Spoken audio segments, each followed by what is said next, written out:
Well, tonight we want to introduce you to a Boise man fighting for his wife, their future, and people in need. And when we say fighting, we mean fighting.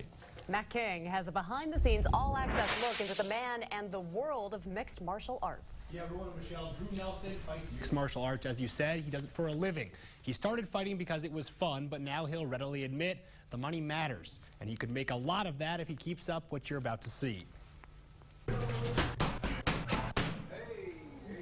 We're still 5 fights away from the main event Drew Nelson's headlining, and the man they call the Animal just booted the night's previous level of intensity through one of the concrete walls of his dressing room.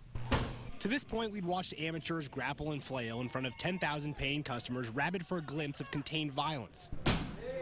Well, we found just that in a Spartan locker room 2 stories below the masses. I feel like if I was half most of these guys' size, I'd still beat them up. Drew has bowling balls for fists, and he wields them like a typist on deadline might his fingertips. Every practice blow seems to freeze the room around him, snapping shut eyelids with each resounding smack. I guess everything's more enjoyable if you're good at it. And Drew is good, undefeated even. But the what of his success isn't as complicated as the how or the why. Just ask his parents. There was times when they were like, where is his bottom? Teenage Drew thought he had it all figured out. He now admits he was completely lost as a younger man and had no idea how difficult the world could be. When you push hard enough, I guess, to have it your way, sometimes that's exactly what you get. Drew credits his wife Crystal with extracting him from that period of darkness. But he also thanks his knucklehead years for giving his life a purpose. If somebody needs help and I see it, I'll help. And here we reveal the wrinkle in the makeup of this Achilles. The warrior on his way to the cage, his mitts coiled, keen to inflict pain, uses those same hands to ladle soup to the homeless, teach troubled youth, and even to make his wife breakfast. She cooks better than me, but I like to cook. Drew seems fixated on his legacy, on the macro and not the micro, on building up the man and not his accomplishments. He's the kind of champ who's uncomfortable wearing his own belt. There's very few opportunities in this world where you can dig in and do something. Drew believes he's identified one of those occasions in tonight. Here, the mob cheers his intensity and bulging muscles, welcoming the night's headline fight. But unlike that aforementioned Greek hero, Drew's weapons were not bestowed upon him by the gods. His workout plan?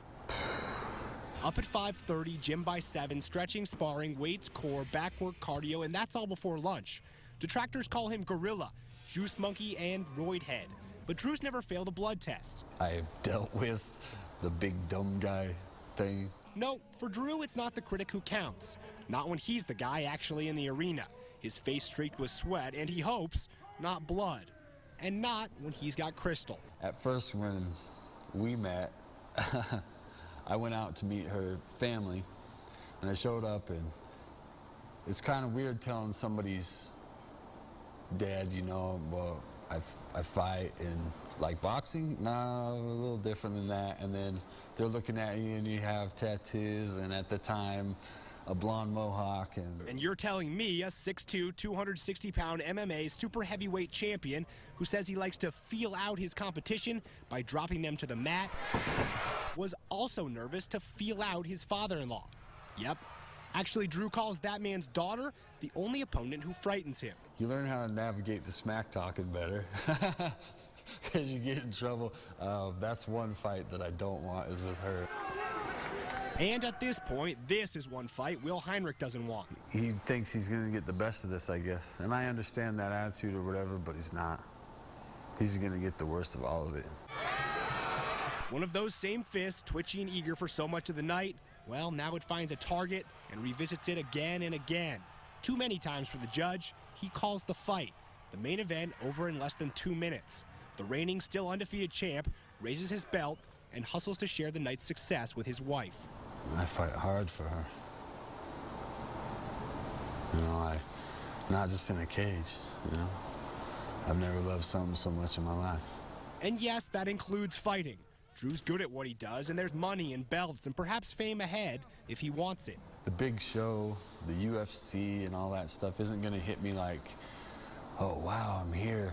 I told my wife, it's going to be more like, now I'm here. But right now, he's here in Crystal's arms. Drew says he's committed to becoming the best fighter he can be. The woman behind the Animal supports that. But if the day ever comes where that support falters, Drew knows what he'll give up.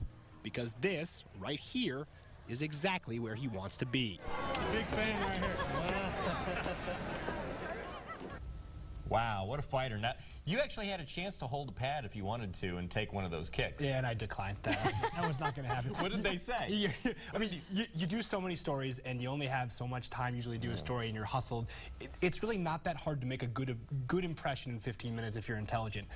Drew, I've been trying to put this story together for 4 months, and he's canceled on me, and I've canceled on him, and we've done a whole bunch of shoots over a period of time, and from that impression over a longer period of time, which you don't usually get, he's just a good dude. Yeah. Really good guy, and all the other fighters I met were also sort of incredibly kind, and that was one of the things he said, some of the toughest guys are some of the nicest guys out there. It's a I like different that. kind of sport. I like that as well about MMA. Very And cool. his wife didn't really want to talk to you? She was very nice. She was a little shy. Back, nice story. Thank you very much. Well, coming up next on Fox.